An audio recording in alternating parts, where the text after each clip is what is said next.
Through the news we tracked for you at this moment on your shining supreme station. On Diamond 88.7 FM, we give credible, factual, balanced reports at all time. Join us as we take you around the globe on the world news. Diamond 88.7 FM, Iroyin, your shining supreme station.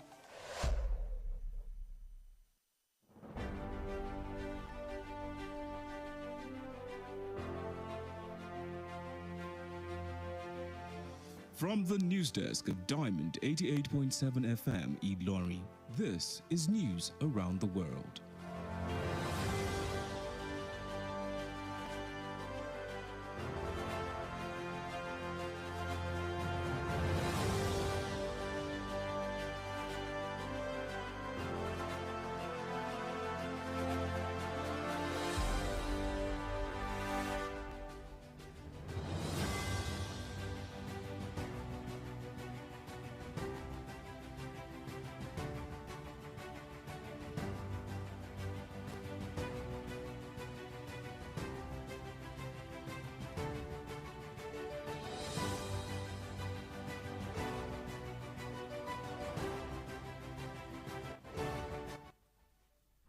In the headlines, Russian cybersecurity chief jailed for 14 years for treason.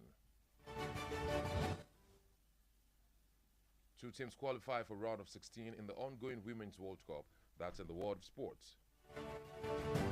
Presidency says federal universities remain tuition-free. Kwara Assembly frowns at illegal mining activities in the state, calls for government intervention. APC sues Osun governor for appointing self as commissioner. A very beautiful evening to you, and thank you for joining us on the news across the world on Diamond 88.7 FM.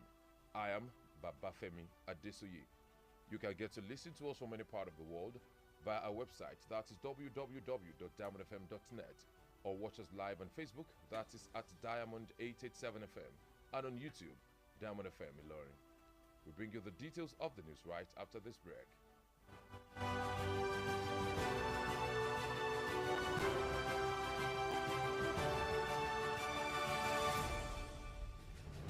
Drug abuse affects both brain and behavior. It has multifaceted impacts on one's body, mind, and nervous system. However, you can avoid being addicted by giving zero tolerance to the use of drugs. Associate yourself with the right persons. Do not give in to peer pressure and learn to handle life's pressure rather than resorting to hard substances. Remember, Diamond 88.7 FM cares for your sound spirit and good health. This message is from Diamond 88.7 FM.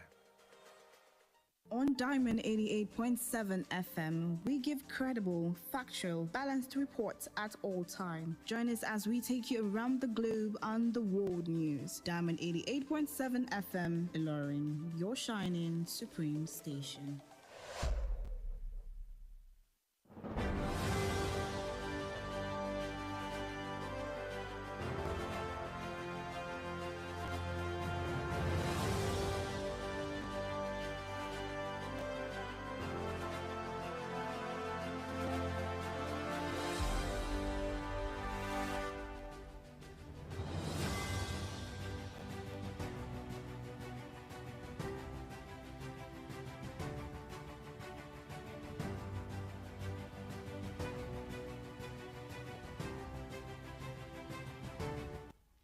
You're welcome back, and now the news in detail. The presidency has maintained that federal universities in the country remain tuition-free. This was disclosed in a statement by the Special Advisor to President Bola Tinubu on Special Duties, Communication and Strategy, Dele Alake, today, maintaining that what were considered as tuition fees were actually discretionary charges by each university for hostel accommodation, registration, laboratory, and other charges. He, however, said the Students' Loan Scheme under the Students' Loans Bill signed into law by President Tinubu last month will go into implementation ahead of the next academic session in September, adding that the federal government will also strengthen other mechanisms to support indigent students.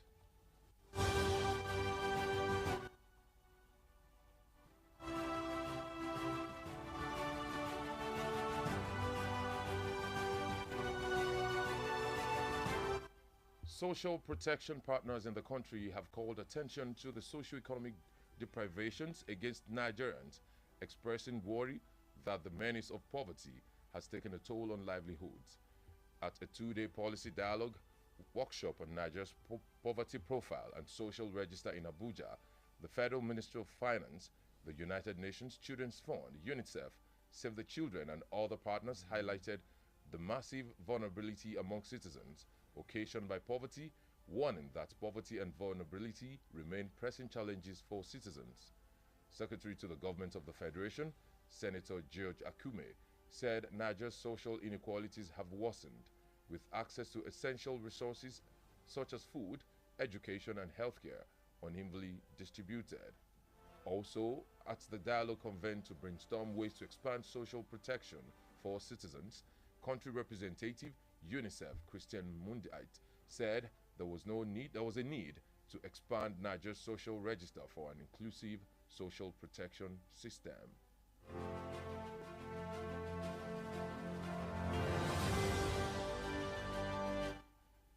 The Coalition of United Political Parties, CUPP, has frowned at the planned self-review by the Independent National Electoral Commission, INEC, over the outcome of the 2023 presidential election. CUPP called on INEC to set up an open independent public inquiry on the glitches that the commission claimed undermined the integrity of the 2023 presidential election if they were serious about integrity. In a statement signed by Chief Peter Ojonugwa Ame, the National Secretary of CUPP today, the United Political Parties said suspicion and lack of public confidence in the election is so overwhelming, adding that the INEC review will not elucidate the public trust needed to either justify what happened within the commission that affected the process by which Nigerians could have established a credible election process.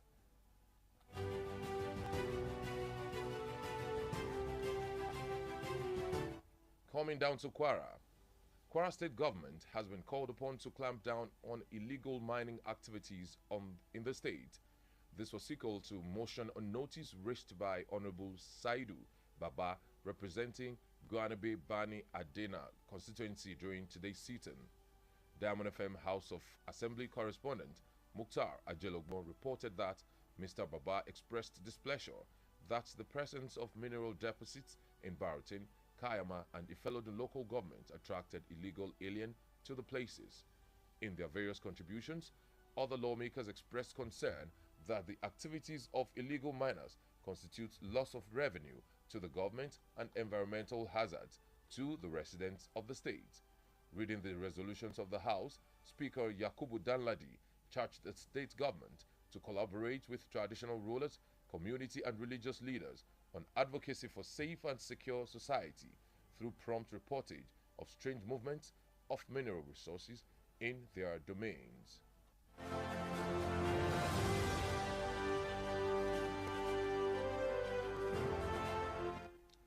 The Osun State chapter of the All Progressives Congress, APC, has sued Governor Ademola Adeleke for appointing himself as the Commissioner for Works.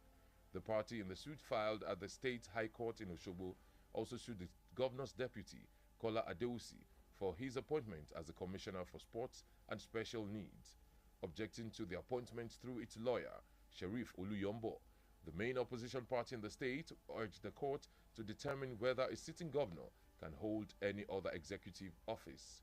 Governor Adeleke had on the 19th July announced his appointment and that of his deputy.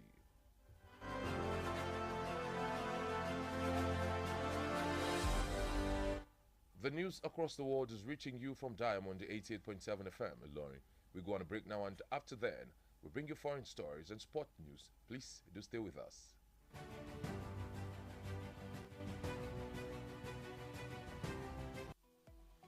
Follow us on social media, Facebook, Twitter and Instagram at Diamond 887 FM. Diamond FM, shining supreme.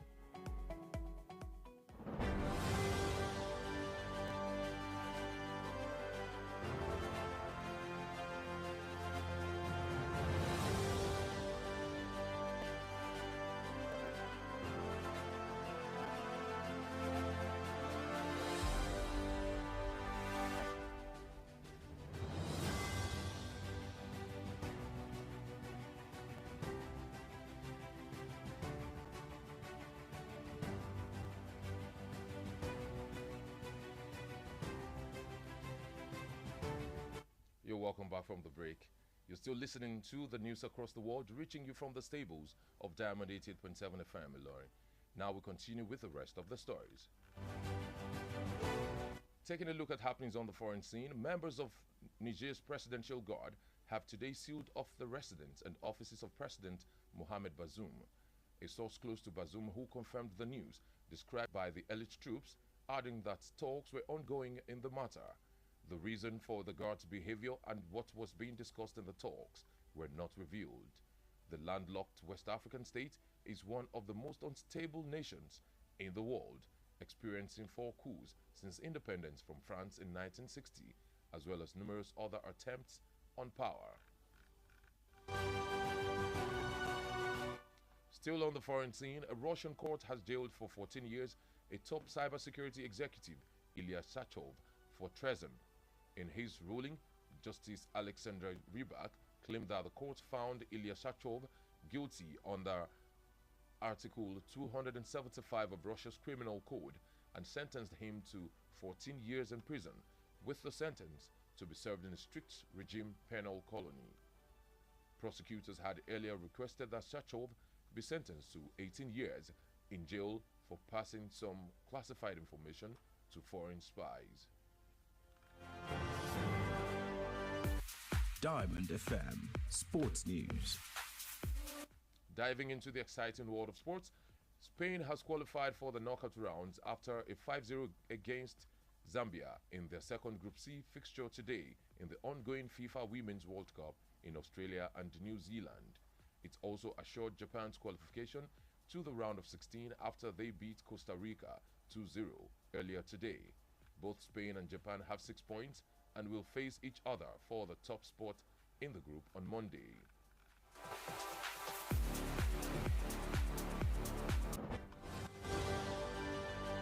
And with that, we have come to the end of the news across the world for today. But before we go, here again are the major highlights. Presidency says federal varsities remain tuition-free. Kwara Assembly frowns at illegal mining activities in the state, calls for government intervention. APC sues Osun governor for appointing self as commissioner. On the foreign scene, Russia cybersecurity chief jailed for 14 years for treason. In the world of sport, we also told you that 2 teams qualify for round of 16 in the ongoing Women's World Cup. Did you know Nigeria is the only oil-producing country in the world without a functioning oil refinery? Now you know. Diamond FM says, don't lose hope, no matter the challenges you are facing. For news coverage or information about happenings around you, kindly contact the Diamond FM newsroom number on 0916 062 7526. Once again, the number is 0916 062 7526. The news across the world was edited by Mukhtar Ajelogbon. I am Babafemi Adesoye. Thank you for listening to your Shining Supreme station. Enjoy the rest of your evening. For up-to-date news reported across the globe, be rest assured you're on the right radio dial. Diamond 88.7 FM Ilorin, your shining supreme station. Diamond FM Ìlọrin, àwa là ń gbé ìròyìn àwọn ìṣẹ̀lẹ̀ orin àtàwọn amúlùdùn yògbà tí ò láfijọ́ ṣe ti aráyé. Láti inú yàrá ìròyìn Diamond 88.7 FM Ìlọrin, ìròyìn àgbáyé.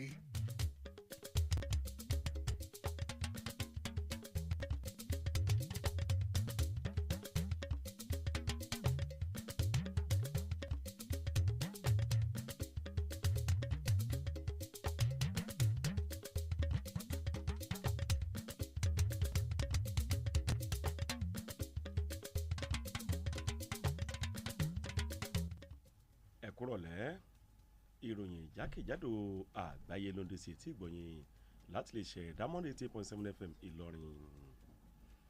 Ilé-iṣẹ́ ààrẹ ti sọ pé àwọn ilé ẹ̀kọ́ gíga fáfitì ìjọba àpapọ̀ ló sì jẹ́ ọ̀fẹ́ síbẹ̀.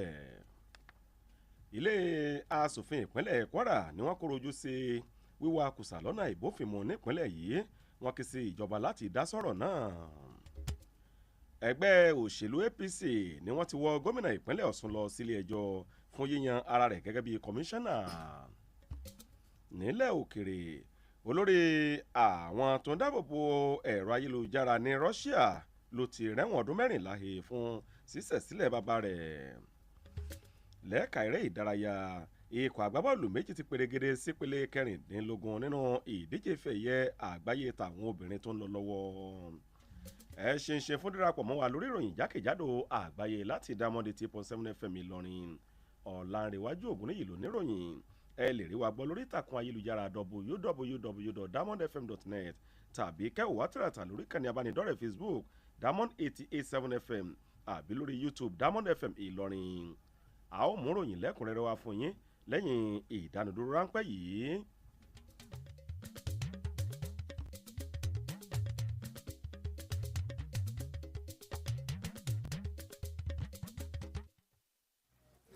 Àwé eléyìí ò mú kí ni gbogbo eléyìí tó tún pọ̀pọ̀ báyìí náà. Àlàyé mi ò yẹ kó o mọ̀ wípé ojú lásán ò ṣe wakọ̀ lójú pópó tó bá ṣàǹkan sára.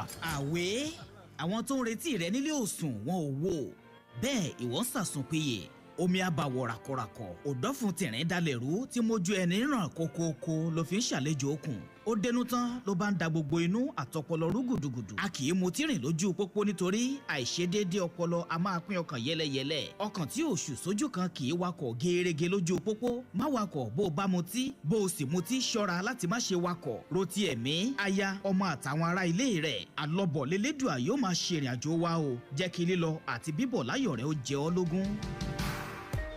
Ọ̀rọ̀ ìmọ̀ràn yín wá láti iléeṣẹ́ Diamond 88.7 FM.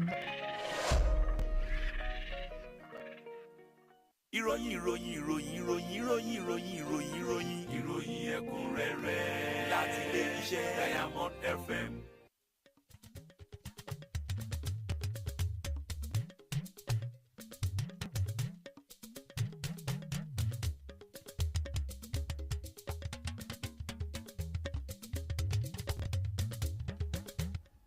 Káàbọ̀ padà ìròyìn ọ̀hún rèé lẹ́kùnrẹ́rẹ́.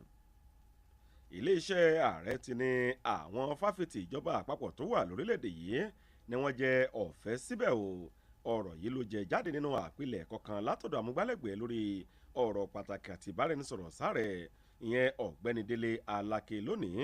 Ó ní àwọn ohun táwọn ò gẹ́gẹ́ bí owó táwọn akẹ́kọ̀ọ́ ń san ní àwọn ilé ẹ̀kọ́ ló jẹ́ àwọn owó tí ilé ẹ̀kọ́ kọ̀ọ̀kan tí wọ́n ń gbà fúnra wọn fún ọ̀rọ̀ ilé ìgbé akẹ́kọ̀ọ́ ìforúkọ ẹni sílẹ̀ ìyàrá àyẹ̀wò àtàwọn owó míì bẹ́ẹ̀. Ó fi kún pé owó ẹ̀yà fáwọn akẹ́kọ̀ọ́ tí ààrẹ Tinubu buwọ́lù lóṣù tó kọjá ni yóò di sísàmúlò ṣáájú sáà ètò ẹ̀kọ́ tó ń bọ̀ tí ó gbéra sọ lóṣù kẹsàn-án àti pé ìjọba àpapọ̀ yóò tún ṣe àwọn ìlànà míì tí ó wà fún sísàtìlẹ́yìn fáwọn akẹ́kọ̀ọ́. Àwòrán ti pé àwọn aláṣẹ ilé ẹ̀kọ́ fáfitì lẹ́kọ̀ọ́ UNILAG láìpẹ́ yìí ni wọ́n mú àlékún bá owó ilé ẹ̀kọ́ wọn láti ẹgbẹ̀rún mọ́kàndínlógún náírà 19,000 naira lọ sí ẹgbẹ̀rún lọ́nà àádọ́wàá ó lé okòólélúgba àti márùn-ún náírà ìyẹn 190,250 naira fáwọn akẹ́kọ̀ọ́ eléyìí tí wọ́n ń kọ́ nípa ìmọ̀ ògùn òyìnbó àti ẹgbẹ̀rún lọ́nà ogójì lé okòólélúgba àti márùn-ún náírà 140,250 naira fáwọn tí ètò ẹ̀kọ́ wọn tó ní ṣe pẹ̀lú lílo ojúkò àyẹ̀wò laboratory àti studio. Àjọṣepọ̀ lórí ìdáàbòbò ní lórílẹ̀‐èdè yìí ti pàkíyèsí sọ̀rọ̀ fífi ọrọ̀ ajé ìrọ̀rùn dùnì. Wọ́n kọminú pé àìní àtòsí ló ń bá ìgbésí ayé ẹni fínra nílẹ̀ Nàìjíríà nínú ètò ìdánilẹ́kọ̀ọ́ tí ń ṣe ìfikùnlukùn lọ́jọ́ méjì kan lórí ibi tí àìní àtòsí dé dúró nílẹ̀ Nàìjíríà léyìí tó wáyé nílùú Àbújá. Ṣe ni iléeṣẹ́ ìjọba àpapọ̀ fétò ìṣúná owó, àjọ tó ń rí sọ̀rọ̀ àwọn ọmọdé UNICEF, àjọ ẹ̀dọ́là àwọn ọmọdé Save the Children àtàwọn míì tí wọ́n jọ ń ṣe papọ̀ ni wọ́n sọ lórí ìpèsè ayé ìnira tọ́pọ̀ aráàlú ń gbé látàrí àìní àtòsí tí wọ́n ló jẹ́ ìpèníjà tó ń kojú àwọn aráàlú. Akọ̀wé ìjọba ilẹ̀ wa Sẹ́nẹ́tọ̀ George Akume ló wá sọ pé ìgbé ayé àìsí dọ́gbandọ́gba nílẹ̀ Nàìjíríà ń ló ń burú jáì sí i léyìí tó ń kó ìpalára bá àti ráwọn ohun tó ṣe kókó gbòógì ṣe bíi oúnjẹ, ètò ẹ̀kọ́ àti ètò ìlera. Aṣojú àjọ UNICEF nílẹ̀ wa Christian Mundrat ó sọ pé a nílò láti nawọ́jà ìforúkọsílẹ̀ ọ̀rọ̀ ìgbé ayé ilẹ̀ Nàìjíríà síwájú sí i nínú ètò ìdáàbòbò ìgbésí ayé ẹni náà. Ẹgbẹ́ àgbáríjọpọ̀ àwọn ẹgbẹ́ òṣèlú nílẹ̀ wa CUPP ni wọ́n ti koro ojú lórí èròǹgbà àtúngbéyẹ̀wò aládàáníkànṣe kan tájọ INEC ṣe lórí àbájáde èsì ìdìbò ààrẹ tọdún 2023 yìí. Ẹgbẹ́ CUPP ni wọ́n wá ké sí àjọ INEC láti ṣàgbékalẹ̀ ikọ̀ olùṣèwádìí tó dá dúró fúnra wọn láì gbẹ́kẹ̀lé ẹnikẹ́ni lórí àwọn kùdìẹ̀kudiẹ tájọ náà ló ta ẹrẹ̀ sí ìdúróore ètò ìdìbò ààrẹ ọdún 2023 yìí, eléyìí tí wọ́n bá mọ̀ wípé àwọn ní ohun bàbàrà àti láti fọ́bàrà mọ́rọ̀ ìdúróore náà nínú àpilẹ̀kọ kan tí olóyè Peter Ojonugwa Ame tó buwọ́lù. Akọ̀wé àpapọ̀ fẹ́gbẹ́ CUPP buwọ́lù. Ó ní ẹgbẹ́ CUPP sọ pé ọ̀pọ̀ àìnígbọ̀kànlé ló wáyé látọ̀dọ̀ aráàlú lórí ètò ìdìbò náà àti pé àgbéyẹ̀wò tí àjọ INEC ṣe fúnra wọn ni kò ní nǹkan kan ṣe pẹ̀lú káràlú lè nígbàgbọ́ lórí ọ̀nà àti àwọn ìlànà míì eléyìí tí wọ́n lò nínú ètò ìdìbò náà. Ìjọba ìpínlẹ̀ Kwara ni wọ́n ti ké sí báyìí láti dojú orúkọ àwọn tó ń wakùsà lọ́nà ìbófinmu nípínlẹ̀ yìí. Ọ̀rọ̀ yìí ló wáyé lẹ́yìn àbá ìpàkíyèsí ẹnìkan tí ọ̀nàdìbò Saidu Bàbá tó ń sojú ẹkùn ìdìbò Gwanebe Bani àti Adena tó dá nínú ìjókòó lé lónìí. Aṣojúkọ̀ròyìn iléeṣẹ́ wa ní Diamond FM nílé asòfin ìpínlẹ̀ yìí ìyẹn Mukhtar Ajélọ́gbọ́n ó jábọ̀ pé ọ̀gbẹ́ni Bàbá ló fi àìdùnnú rẹ̀ hàn pé ńṣe ni àwọn tó ń wakùsà lọ́nà ìtọ́ ń gbilẹ̀ sí níjọba ìbílẹ̀ Bàrùtín Káyàmá àti Ìfẹ́lódùn ńṣe làwọn aṣojú eléyìí tí ó kù gẹ́gẹ́ bí asòfin náà gbarata lórí iṣẹ́ ọwọ́ àwọn awakùsà lọ́nà àìbófinmu léyìí tó mú kí ìjọba kó máa pàdánù owó tó yẹ ní pípa wọlé àti bí wọ́n sì ń bà yí kájẹ fáwọn olùgbé ìpínlẹ̀ yìí. Nígbà tó ń ka ọ̀rọ̀ àfẹnukò sí ilé náà, agbẹnusọ ilé asòfin náà Yakubu Danlade ó rọ ìjọba ìpínlẹ̀ yìí láti ṣiṣẹ́ pọ̀ pẹ̀lú àwọn lọ́balọ́ba, àwọn adarí ẹ̀sìn àti adarí ìlú lórí ọ̀nà ìdáàbòbò àyíká ẹni nípa mímáa fi ẹjọ́ àwọn àjòjì tí wọ́n bá kẹfin sùn láyìíká àkówá wọn. Ẹgbẹ́ òṣèlú APC ẹ̀ka tìpínlẹ̀ Ọ̀ṣun ni wọ́n ti wọ gómìnà Adémọ́lá Adélékè ilé ẹjọ́ fún bó ṣe yan ara rẹ̀ gẹ́gẹ́ bí kọmíṣánná fọ́rọ̀ ìṣẹ́ nínú ìwé ìpẹ̀jọ́ tẹ́gbẹ́ òṣèlú náà gbé kalẹ̀ síwájú ilé ẹjọ́ gíga ìpínlẹ̀ ọ̀hún tó wà nílùú Òṣogbo. Ńṣe ni wọ́n tún pe igbákejì gómìnà nípínlẹ̀ ọ̀hún Kọ́lá Adéwùsì náà lẹ́jọ́ fún ìyànsípò rẹ̀ gẹ́gẹ́ bí kọmíṣánná fẹ́tò eré ìdárayá àti àkànṣe. Nínú ọ̀rọ̀ wọn nípasẹ̀ agbẹjọ́rò wọn Sheriff Olúyọ̀ǹbó, ó ní ẹgbẹ́ òṣèlú alátakò náà òun ní ń rọ ilé ẹjọ́ láti pinnu bóyá gómìnà ọ̀hún lẹ́tọ̀ọ́ láti tún di ipò míì mú nínú ìṣèjọba léyìí tí ń ṣe ipò aláṣẹ. Ṣe lọ́jọ́ 19 oṣù yìí ni gómìnà Adeleke kéde ìyànsípò ara rẹ̀ àti ti ìgbákejì rẹ̀ náà.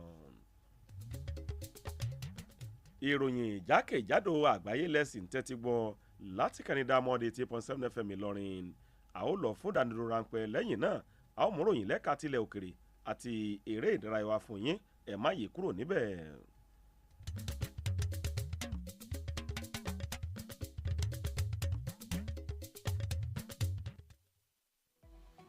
Ẹ darapọ̀ mọ́ wa ní ìtàkùn káyélujára wa, ìtàkùn ìbádọ́rẹ̀ẹ́ Facebook, ìtàkùn abẹ́yẹfò Twitter àti Instagram lórí Diamond 887 FM. Diamond FM, shining supreme.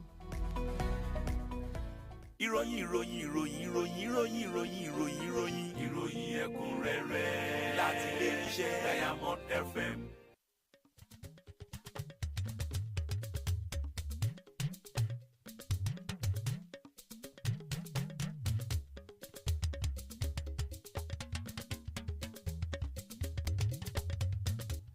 Ẹ káàbọ̀ padà. Ìròyìn jákèjádò àgbáyé lẹ́sìn tẹ́tí sí láti ìdámọ́re 8.7 FM Ìlọrin. Ìyókù ròyìn ọ̀hún rèé. Àwọn ẹ̀ṣọ́ aláàbò ààrẹ ilẹ̀ Niger lónìí ni wọ́n ti ọ́fíìsì àti iléègbé ààrẹ Mohammed Bazoum tilẹ̀ náà pa. Ààrẹ ìgbọ́ látọ̀dọ̀ ẹni tó súnmọ́ Bazoum pé ó jẹ́ ìgbésẹ̀ ìdètẹ̀ àwọn ológun àti pé ọ̀rọ̀ sì ń lọ lọ́wọ́ pẹ̀lú ìjíròrò lórí ìṣẹ̀lẹ̀ náà.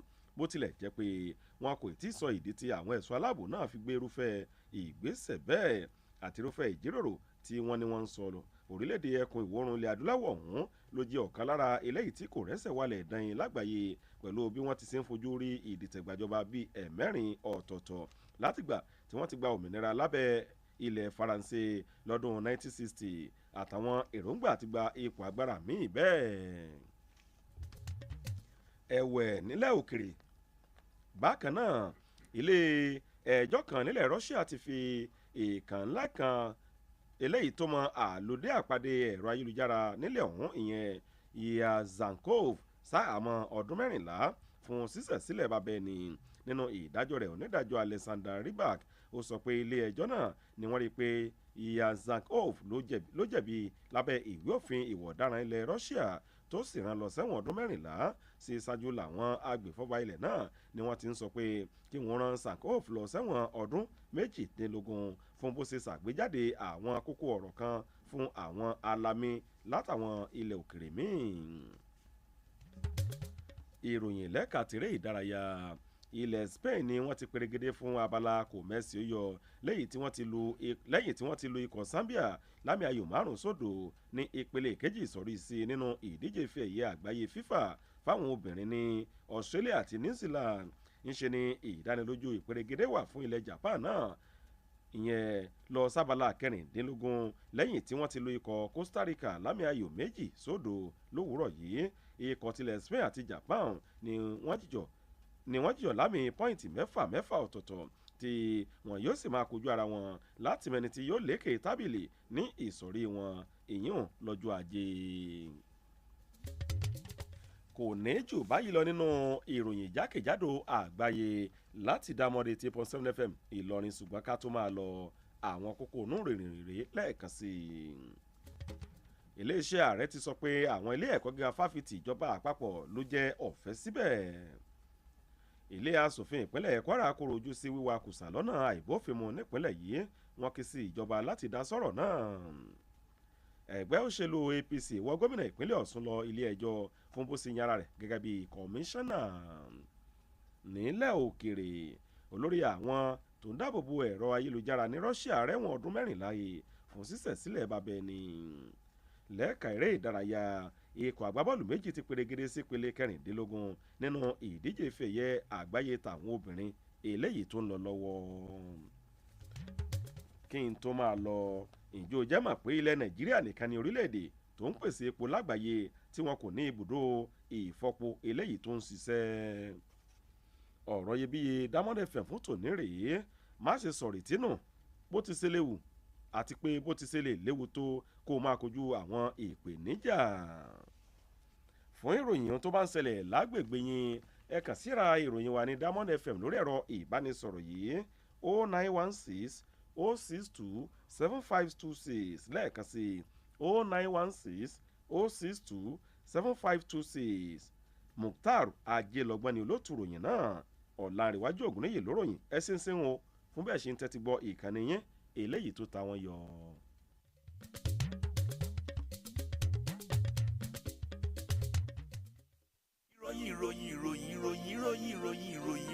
ìròyìn ẹ̀kúnrẹ́rẹ́ láti ilé iṣẹ́ Diamond FM. fún ọ̀kan òjọ̀kan ètò tó gbámúṣé ìròyìn tí ò fi gbàkàbọ̀kan nínú láti ilẹ̀ yìí tó fi dókè òkun Diamond 88.7 FM ọba òkè ló dirí ẹwà fákùkọ.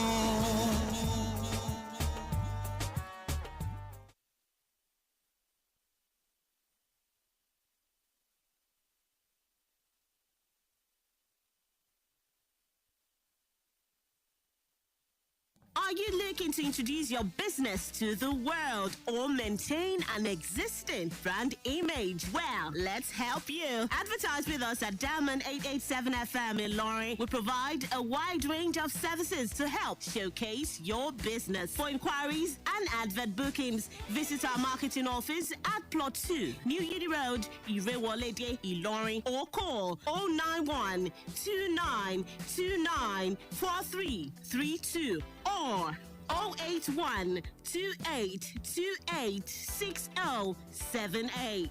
Diamond 887 FM, your shining supreme station.